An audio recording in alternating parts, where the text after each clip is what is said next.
Chris Jeseritz. Let me get this presentation slide started. And I'm with the SE 2050 commitment program, and I will be discussing today the SE 2050 commitment program's database. And so I won't have any numbers to share with you currently at this time because we just launched the database a little less than a year ago. So we're still trying to gather enough data in order to share meaningful numbers with everyone.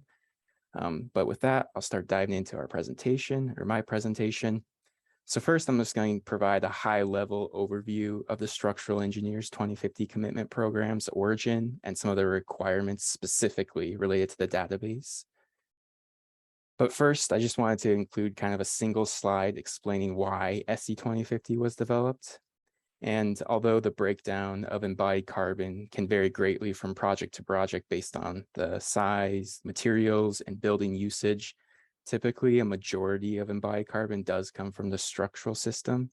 And since structural engineers are already knowledgeable in the code and performance criteria for the different structural components and connections that go within the building, through education and beginning to measure embodied carbon, they can help provide their project teams with not only embodied carbon intensities, but also different reduction strategies to reduce embodied carbon.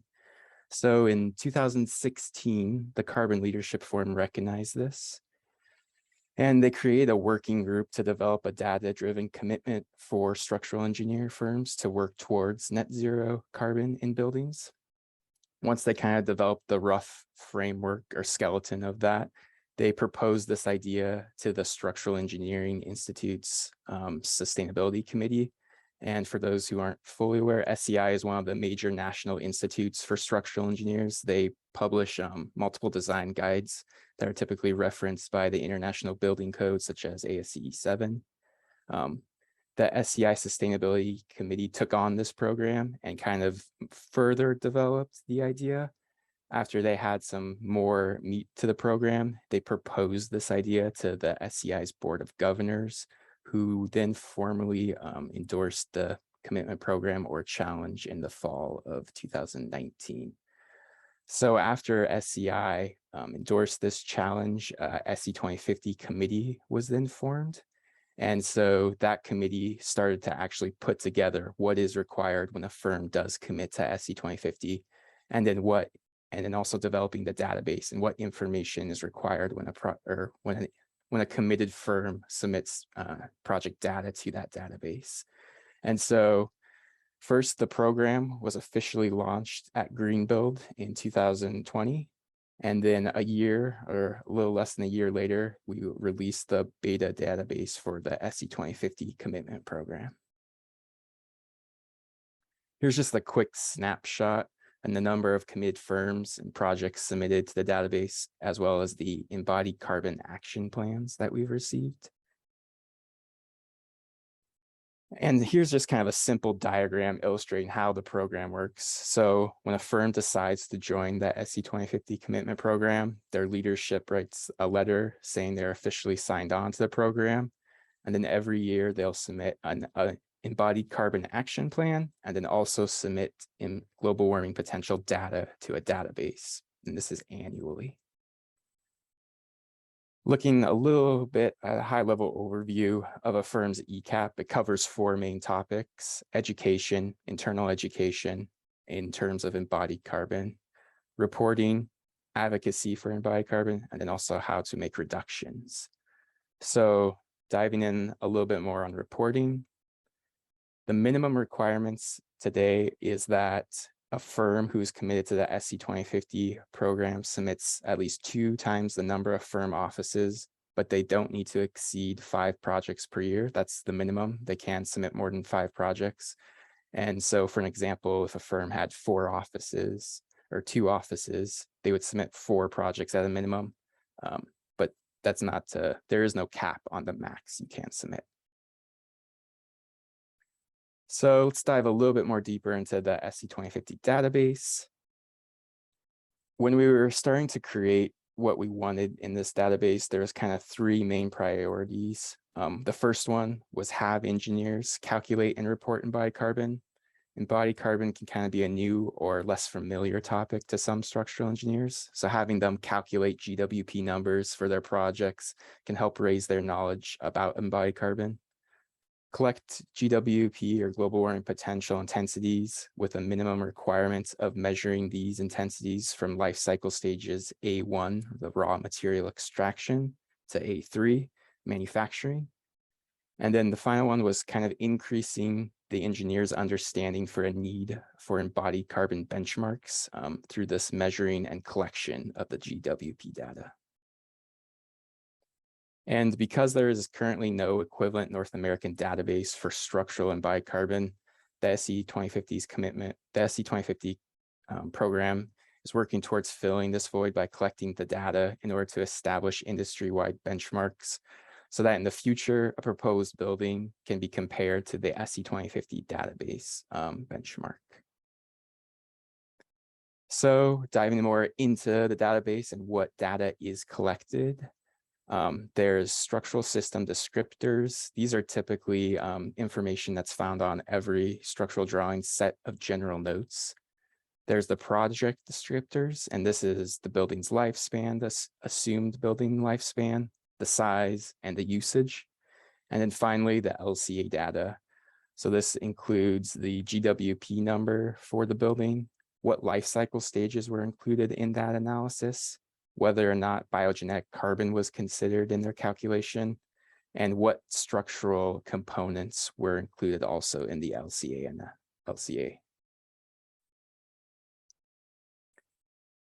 So when a firm user logs into the database, this is the dashboard that they are taken to. The green boxes on the upper portion of the screen shows the firm's, a snapshot of the firm's projects that have been submitted and the amount of projects that that individual user has submitted to the database. Below those green boxes is a scatter plot, which can show the firm's submitted projects with or without the CLF 2017 benchmark study median values, and then other public projects that firms have submitted to the database. When a user logs into this and looks at the scatter plot, they can sort information based on the building's primary usage type, number of stories above grade, gross square footage, the range that projects were submitted, and then what year the LCA was conducted. Here's a screenshot of how a user can submit data to the database. They can either choose to manually import data, or they have the option of importing all the data through this Excel spreadsheet that SE 2050 provides. And through this Excel spreadsheet, they can include as much projects as they want to, and then just do a mass import of all of that information instead of having to individually log it in through the database online. So here's kind of the current outline of how the database works. So you have a committed structural firm. They provide the SE 2050 database with GWP numbers. And then these GWP, the pre-aggregated data from the database is then provided to an independent group of individuals from academic institutes and different structural engineering organizations who've signed NDAs. And then they take that data and are able then to organize it and then provide benchmarks and targets back to the SE 2050 commitment program group. And then once the SE 2050 commitment program gets those benchmarks, then they will publicly publish those for all engineering firms. You don't have to just be a member of the SE 2050 commitment program. Diving into a little bit of some future updates that we're working on or currently working through is overall just upgrading the database to improve the user experience, publishing more guidance on calculating embodied carbon for the project submitted to the database. We have kind of a user guide currently, I believe just a couple months ago, 3 months ago, we published a paper that kind of walks through how to submit a project and how to navigate the SE 2050 database. We're currently working on a document that kind of outlines the minimums that should be considered when running an LCA for structural. And then we've started a little separate group that will look into adding infrastructure into the SC 2050 commitment program. Currently, the program is just geared towards buildings. And so we're hoping, because there's a lot of interest, especially from bridge engineers, to start measuring and reporting this data. So we're starting to work through those and what that process looks like for the program. And then also potentially looking to unify methodology and provide more direct links with other databases, such as AIE 2030, the CLF benchmarking study version 2, and any software programs that can be used to calculate embodied carbon. And then kind of a future question mark is, one thing we'd like to do is reduce the variability of data. And so in order to reduce this, one possible solution is to collect material quantities instead of GWP numbers. With material quantities, this would allow us to use the same LCA data and measure the same LCA stages for all projects within the database. Currently, a firm could submit a project just measuring A1 through A3. And as far as what database was used to calculate those numbers, it could be something from Tally's database or Athena. So those all have kind of different results. And so with structural material quantities, we can kind of reduce those variabilities in that background data. And so here's kind of a rough schematic on what that update would possibly look like. So instead, all the changes are in red. So instead of GWP numbers, structural material quantities are provided to SC 2050.